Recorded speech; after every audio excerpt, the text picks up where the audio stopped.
I got evicted October the 24th, the day after my birthday. For the next 10 months in 2014, Laquita Wiseman and her two kids, Alvin and Arnasia Miles, would live from hotel to hotel across Memphis. It was the only time I can say I felt like a failure. The very first time I had to pay for a hotel room.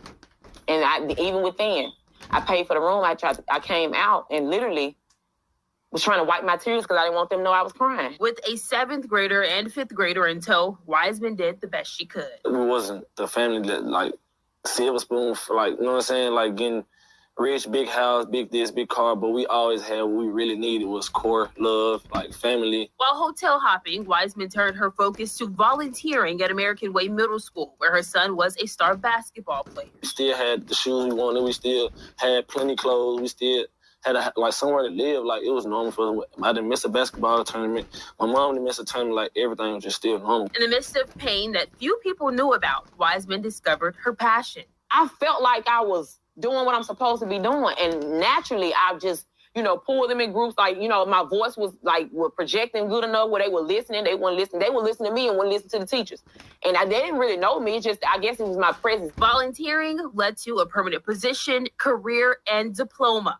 In 2017, Wiseman went back to school and got her diploma from Memphis Goodwill Excel Center at 35 years young, setting the standard for Alvin, who graduated in 2020, and most recently, Arnasia, who just walked across the stage at Whitehaven High School.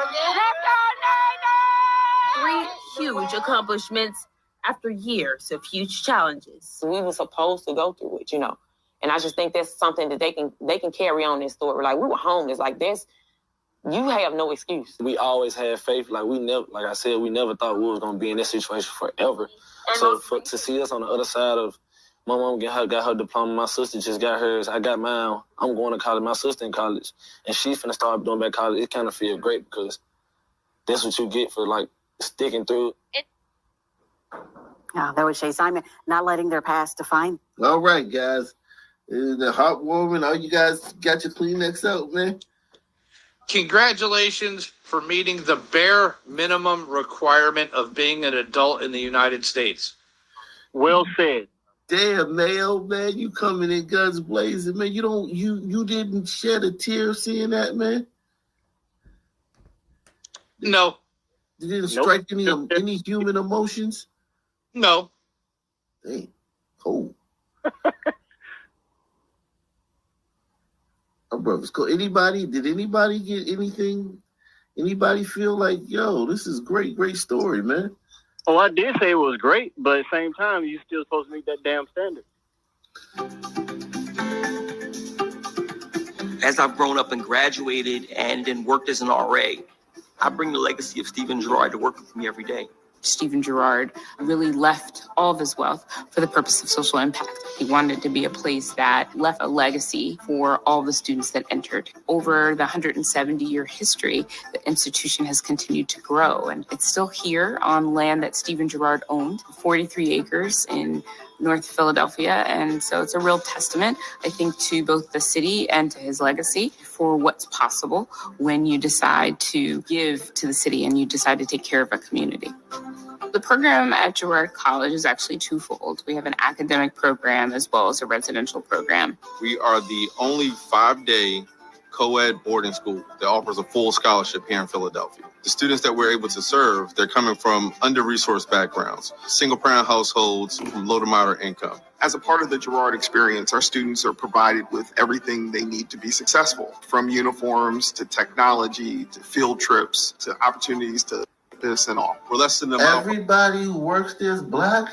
If they had 30 of those, it'd be a different city. Well, I mean, the white guy built the shit. Like, yeah, they're gonna. If BLM gets there, they're gonna call. I'm surprised they did not denounce him already and take down the statues and shit. He was a former slave owner. Right. Yeah, I'm looking at him. He personally saved the U.S. government during the War of 1812 from financial collapse. Oh, wow. Yeah. Damn.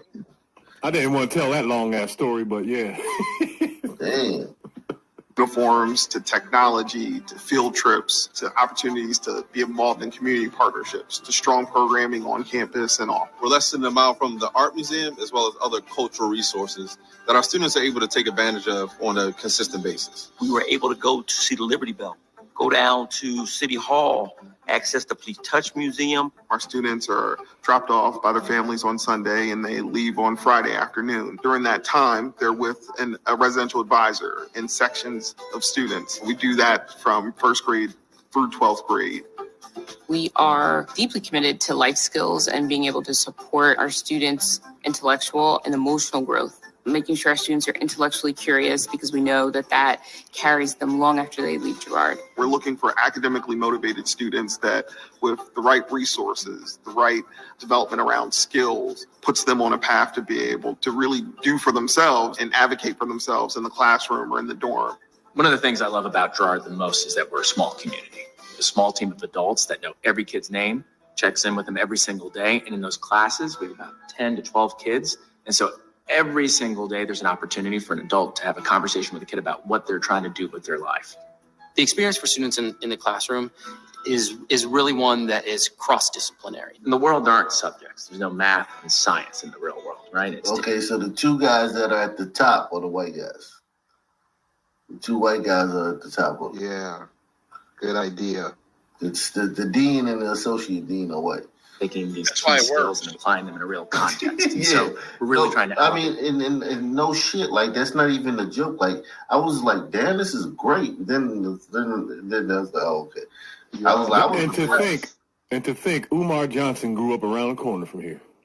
Right, he can't, and he can't make a school. And listen, I went to school, man. I went to all types of school. I went to boarding school, I went to private school. I went to all types of schools, and it's not that hard to build a school as he's doing. He could have built that school if he wanted to, man. Trust me, man. I think this is great, man.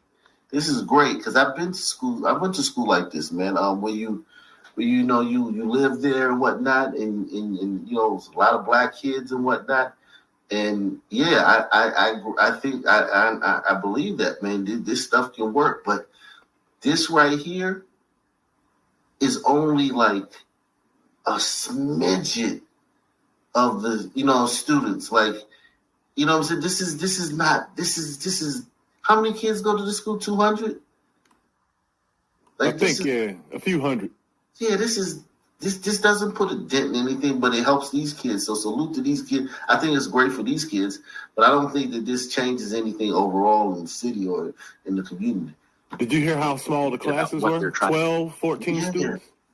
Yeah. That class size really is very beneficial. Yes.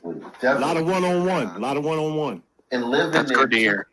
Too, because the kids are not inundated with all the bullshit from the city. They're on the streets. They live there, and this is great. I think this is phenomenal, man.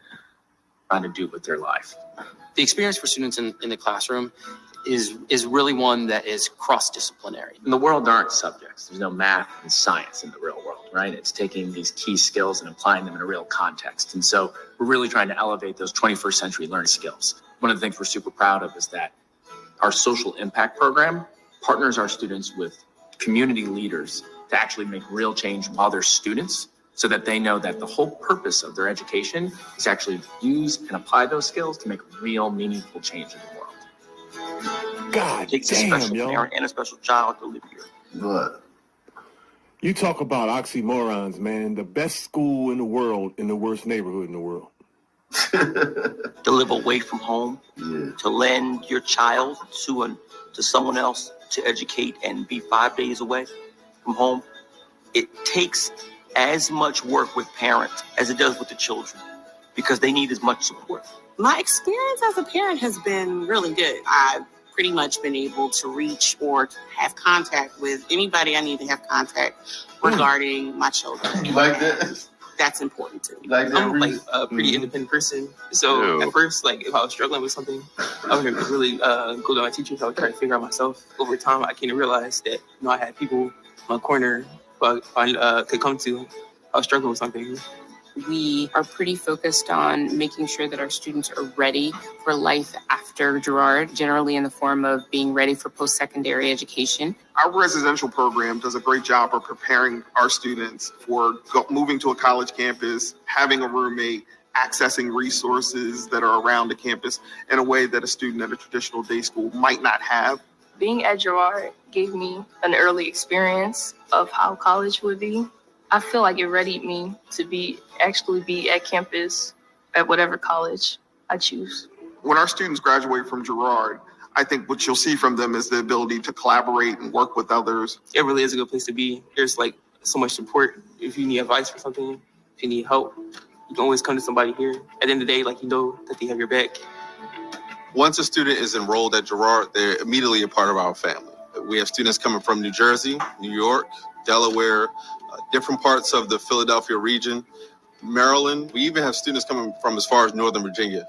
The application process for Girard begins a year before. We're looking for grades for the current school year, as well as the previous school year, as well as teacher recommendations. For grades 1 through 5, we ask for one teacher recommendation from a homeroom teacher, and those applying to grades 6 through 11, we ask for recommendations from a math and an English teacher.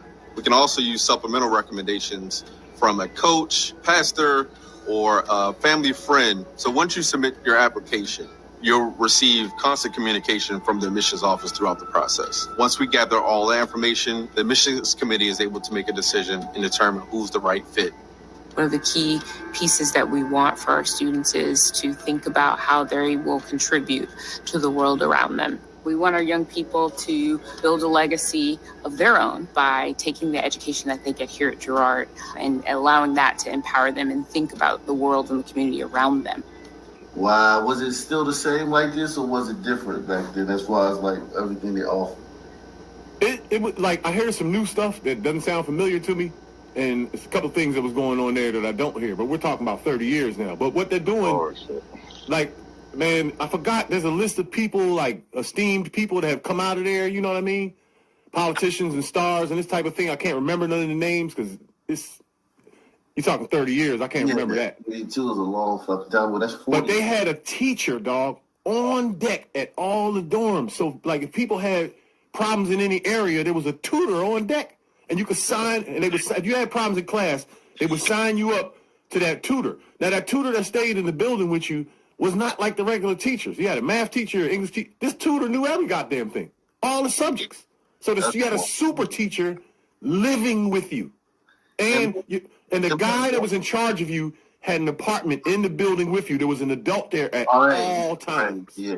But look, you turned out, you ended up doing 10 years in the penitentiary, and you still don't believe that it's hardware? Brother, I was a square. I was the equivalent to a valedictorian in high school, straight A's, perfect attendance. Listen, I was pulled into a life. And you still ended up doing 10 years in the penitentiary. If it was pulled out of me, that means it was in there. No. Right. No, It was I'm in not there. saying that it's People not. just make bad choices. No. Look, there are a million kids that didn't do what I did. Hardware, man. I don't believe it. I'm not impressed, brother. Umar School's gonna be way better. He said Umar School gonna be better. He's still taking donations.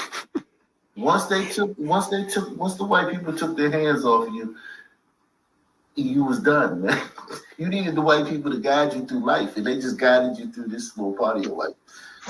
Well, you go fly. You fucking crashed in the jail. That's how some men are. That's how we are. Well, we about to have another crime bill and a new prison industry that I will be investing in. Wow, that's crazy. Salute to Steve V, man. Steve V, $70 PayPal. Steve V with the $70 PayPal, man.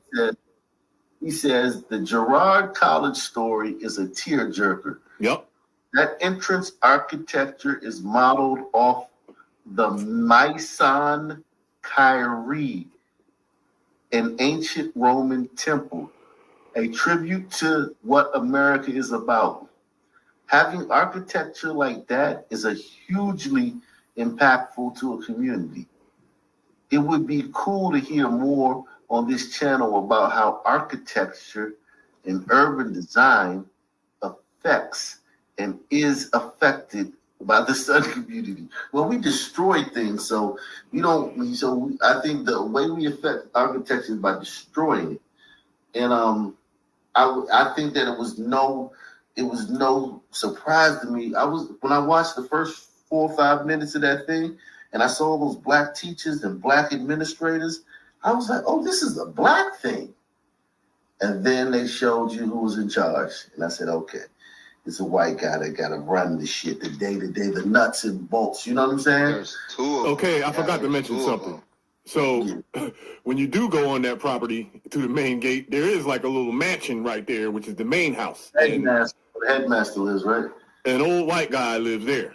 That's the headmaster, yeah. So there's always been a white guy there running everything. Yeah. And the house is fabulous. It looked like something Cersei would live in. No doubt. I mean, I just thought for a second, I suspended my you know what I'm saying, my intelligence, and I was like, wow, this is a segment. And then it was like, okay.